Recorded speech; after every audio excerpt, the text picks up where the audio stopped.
The Local Show, featuring conversations with business owners, employees, and local business leaders about their successes, challenges, and reasons for doing business. Right here in Central New York. The Local Show is locally produced by Zoey Advertising. Now your hosts, Tom and Steve. We're back again, folks, and that means that you are too. You're right here on The Local Show with Tom and Steve. What a better way to spend your summer days than with two guys who really don't know what we're doing. So. And we do it every week. And we do it every week without apologies right there.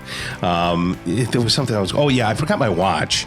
And, you know, People still wear watches? Well, we've all gotten into this whole Fitbit thing, right? So you either have your Apple Watch or your Fitbit or your Oura Ring and all these things, which are giving you... Who is we? We, the idiots that are known, I'm not in that we, but go ahead. That are known as humans. Because then we start to rely on getting feedback from the watches that say, well, not my blood pressure, but that's probably coming. But it'll say, what your pulse is and your heart rate and, what your sleep pattern was, all this kind of stuff, your body temperature. And I've gotten so used to looking at it that, I'm waiting for it to say, oh, you passed away 2 hours ago. What the hell are you looking at me for? I'm afraid of it. And when I don't have it on, I feel naked. I'm like, oh, geez, I can't monitor my body now. It's the ultimately the worst thing for anybody who's paranoid about their health is to strap on one of these watches. I don't have ADD, but I know some people that do. You wouldn't care. You don't care. But it seems like it'd be a constant distraction, though. Yeah, it is. I've had to actually train myself not to look at my bodily functions every 5 minutes.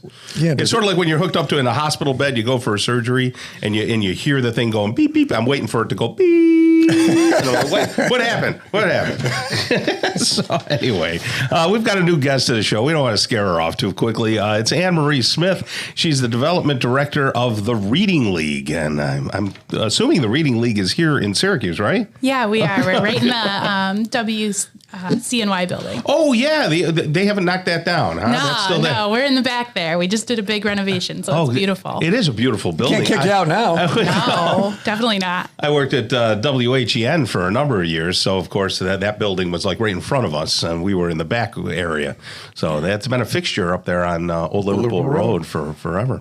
So tell us a little bit about your history. Where did you come from? Did you grow up in Syracuse or somewhere else? So I grew up in Central New York. I grew up in Port Byron, New York. Oh, Port Byron, yeah. And so I went to school in Rochester for accounting and started off in psychology and then went into accounting. And now I'm in the psychology of money because I do fundraising. So, funny path. But met my husband and moved back to the area, started working for Onondaga Community College and started to see more and more about fundraising and how we can really make a difference in our community and found the Reading League. And it's just been an awesome pretty start. Cool. What'd you do when you were at OCC?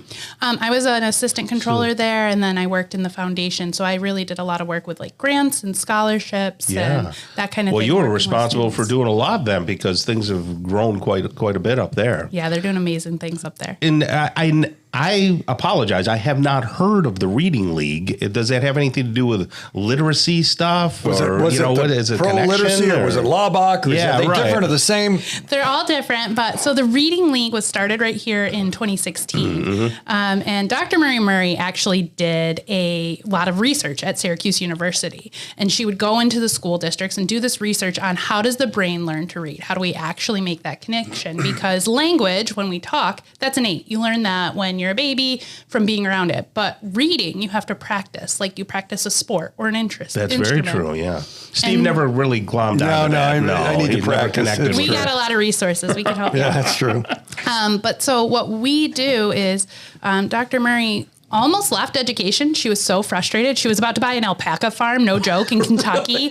And she realized that wasn't for her. Yeah. And so when she got home, she had a textbook sample in her mailbox. And she was like, oh, a lot of people get that teachers don't have this knowledge, this science of reading that is this 50 years of research on how the brain learns to read. And we know these people, and we could actually make some changes. And so she started with professional development for teachers for free in like fire halls and local community centers. And they were selling out to the like fire code of these rooms. Teachers weren't getting paid. They weren't getting any kind of like credits for their education. And they just were coming because they were so hungry for this knowledge. And so this is that different than what's out there.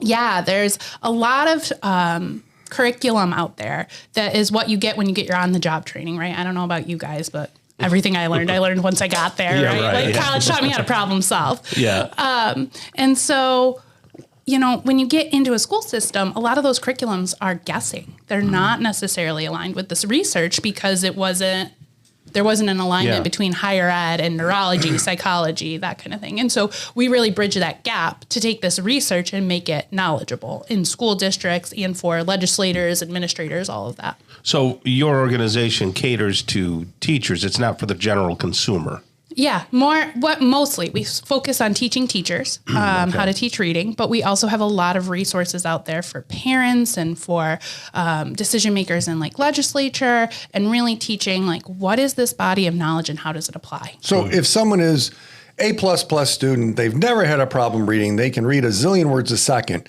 this isn't for them, or can they get better? It's probably not really for that person, right? But that person might teach people how to read. And so if you think about literacy in Syracuse, if you had 10 people line up that were students here in the city, 8 of them would not be proficient. They wouldn't be able to read. So there's 2 people who are probably in that. When you say proficient, not able to read, those seem like 2 different things. Yeah, that's true. But proficient, so 4th grade, like what we would expect a 4th grader to be able to read. Okay, at the level. At their level, yeah. I think it's like cursive writing, where they just totally canceled out cursive writing. Right. And then, so now my son, who's 17 and applying to colleges and things like that, he said, I can't do a signature. I'm like, son, what do you mean you can't do a signature?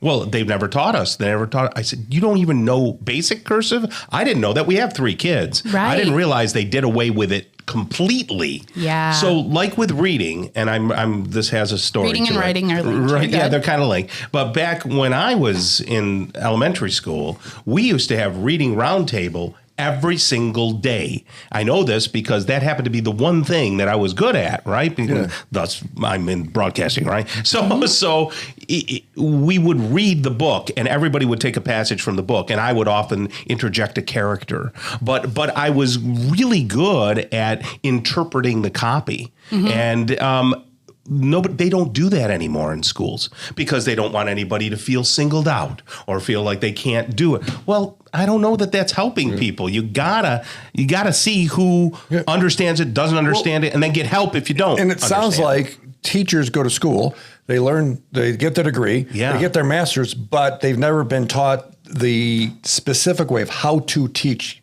kids to read. Maybe kids that have more challenges than others.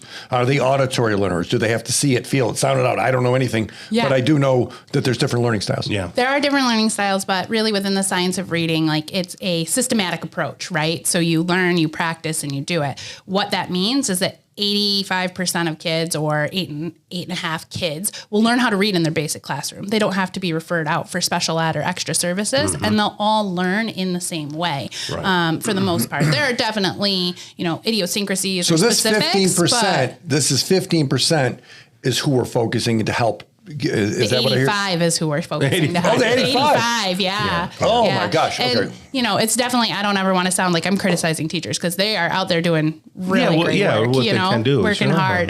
But they just don't always have the tools or the knowledge. And so we just want to bridge that gap. And so we're doing that here in Central New York with about 15 districts. And we've grown. Last year we had 1,500 people attend a conference. So are you a not-for-profit? We are. We're a not-for-profit. People can go to thereadingleague.org and see information. They could probably even donate money if they want to help kids to learn to read. Yeah, and we're an upstream organization is kind of how I like to say it. If you've never heard of Glennon Doyle, she talks about there's organizations and like a pro-literacy, they're the people that are pulling people out of the river, right? They're teaching people to read one at a time, whereas the Reading League is teaching teachers who will then go on to teach. That is awesome. Teach a person to fish, Tom. Yes. That's right. And they'll buy fishing lures the rest of their life. Well, Anne-Marie Smith, you represent the organization very well. Thank you for being here. Thank you for having me. All right. Development Director at the Reading League, thereadingleague.org. Coming up next, we're going to talk with Mike Sorrell. He's the owner of Butternut Sports Shop right here on the local show. Stick around for that on 570 WSYR.